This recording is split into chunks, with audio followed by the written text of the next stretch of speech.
Just a quick disclaimer before the actual speech happens. I wanted to apologize for any little bits of echoes that might happen. I have the door wide open in a very echoey barn because the light decided to break and I can't find a new light, and I'm probably going to have to try to special order one online. Uh, and this is a recording area. It's meant actually for audio recording, so just having a microphone and a very quiet room is nice, but you can't really see anything for video. It's not meant to be like a video recording area. So the only light at the moment is coming from the window and the door behind the actual camera.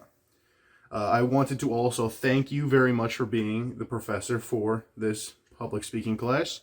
I am very grateful, and I tried my best in everything I did in the class, and I hope that you enjoy the speech and you enjoy everyone else's speeches. I hope everyone does a very good job, even though I won't be able to actually see them. That being said, enjoy the speech. Nuclear energy is surrounded by negative sentiment. There's no shortage of media trying to lampoon and make a boogeyman out of the zero-emission energy source. The reputation, however, is mostly undeserved, as it all stems from a time when the industry was still in its infancy and very new. With modern optimizations and regulations, it's actually one of the most clean and the most effective source of energy. And concerned citizens like myself wish to bring more public attention to this travesty of negative sentiment. Thinking about nuclear energy can be very daunting for normal people. But when looking at it through a lens of intellectualism and seeing the reality of it, it becomes a lot more relaxing.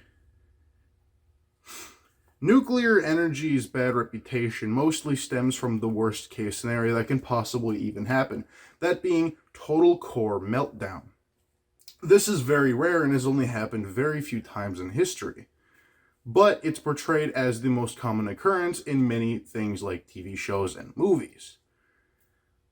Most notably HBO's historical fiction mockumentary called Chernobyl. Now, this show is not the most accurate on the scientific level, but it is very accurate on the technical level. A lot of the clothing was very accurate to the time, things like the glasses that the scientists wore, but the actual scientists were the part that weren't really portrayed accurately. They often made things up, and Masha Gessen at the New Yorker says, while this media was very impressive on a technical level, it did lack a lot of the science that would have seemed very obvious. This all leads to a dramatized work that is good at squeezing a lot of drama out of a situation, but is horribly, horribly disrespectful to the people involved in this rare tragedy and their loved ones. It also spreads a very dangerous false narrative that nuclear energy was some evil cloud on its way to destroy Europe, as what the show really tried to portray.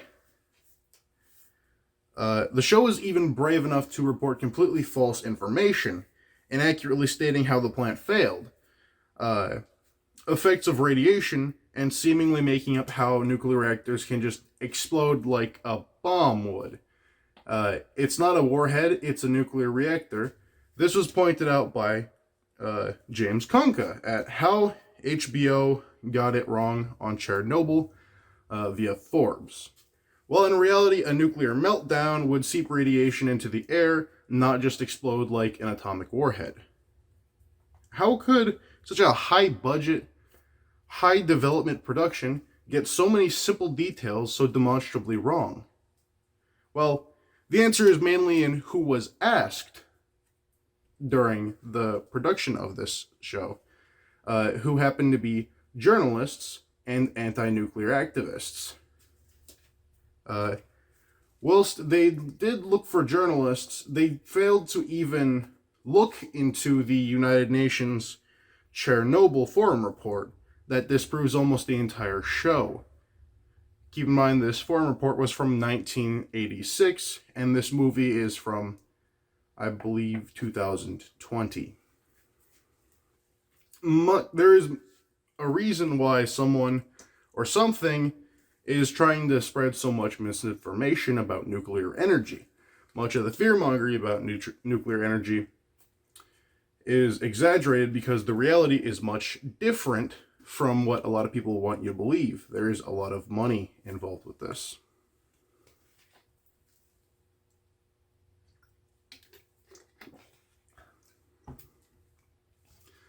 Whilst it is tried to be portrayed as a scarecrow by fossil fuel companies, because there's a lot of money they can lose. Because if people knew how safe nuclear energy really was, it'd be a lot more easy to switch over and phase out a lot of that fossil fuel energy. So it has not gotten a friend in traditional energy sources. Fuels that are also a lot more deadly, such as coal, brown coal, oil, biomass, and gas, as well as all more deadly than nuclear energy in many, many ways. As substantiated by Hannah Ricci, nuclear energy results in 97.5 fewer deaths than from gas, and 99.7% fewer deaths than from coal.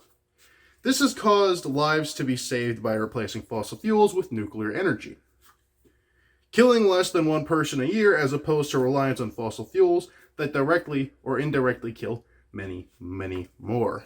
Nuclear energy gives off less radiation than mining or even just storing coal. It also gives off zero emissions into the atmosphere in a world where that is becoming an ever more important concern to the general populace. The fossil fuels also cause air pollution that kills at least 5 million people a year. Reducing reliance on these fossil fuels and widening our access to nuclear energy could cut back the death toll to about 3 to 4 million people a year. Human beings saved by nuclear energy. Another problem is the unpreventable product of fossil fuels is accidents.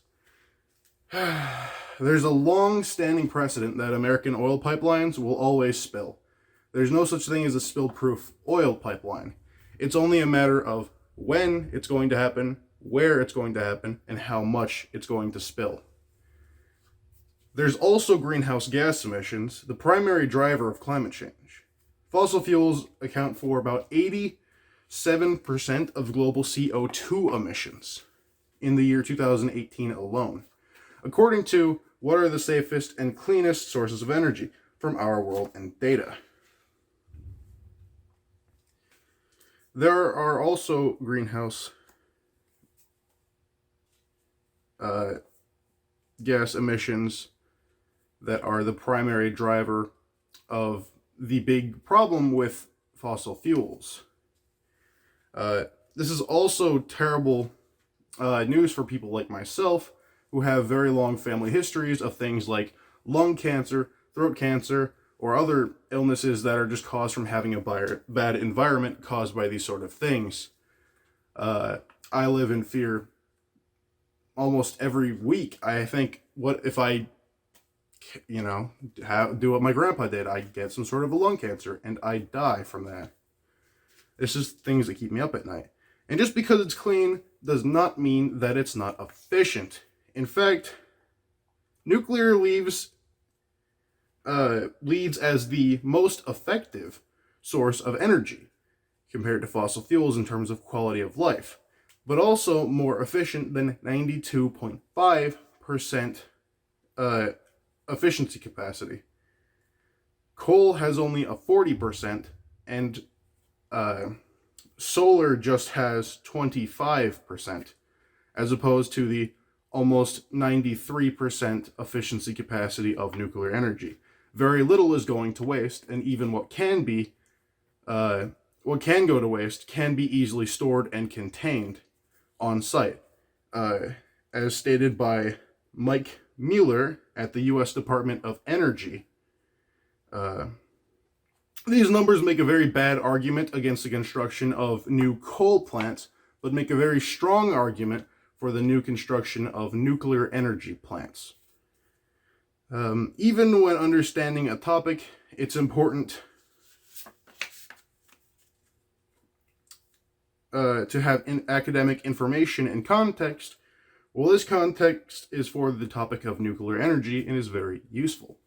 People who oppose the arguments of nuclear energy would probably do so in a manner that they don't really like the information presented. They've had a narrative sold to them, and they've been lied to. They're probably scared of nuclear radiation, or a nuclear reactor exploding like in a movie.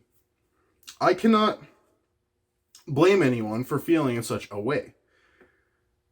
The sheer amount of fear that sensationalist media instills, but being scared of something is no way to deal with it.